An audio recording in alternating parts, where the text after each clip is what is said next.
लोक आज आहेत उद्या नाही.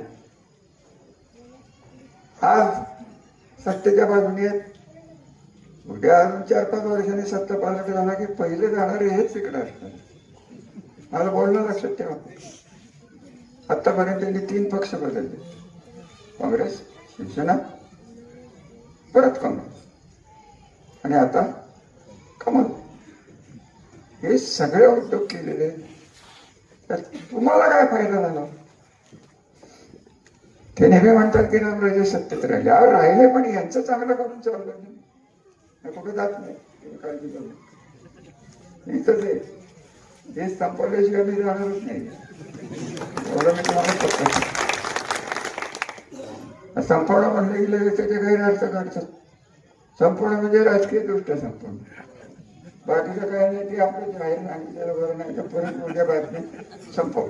काय संपवलं? कोण कोणाला संपवलं? कोण कोणाला संपवते? राजकारण जय पराजय हे चालत असत. तुम्हाला आज कार्यकर्त्यांना सवय तर आली नव्हती पराजय म्हणजे काय. खरं का खोटं मला सांग. हा मुलाला गाणमंत्रावर तुम्ही राहिला, लहान मुलाला जर बघावं तसे 4-5 हजार कार्यकर्ते त्यांच्या हाताचे असलेले जपले. मग तुम्ही जरा संघर्षाला कुठेतरी कमी बोललो मी तर तुम्हाला आवडेल. संघर्ष माहीतच नाही, तर तुमच्यापर्यंत पोचूनच दिला नाही. मला काय विरोध करणारे तेव्हा नव्हते, काहीच मंडळी होती. साखरवाडी कारखाना तुमचं किती ऊस साखरवाडीत जातो माहित नाही.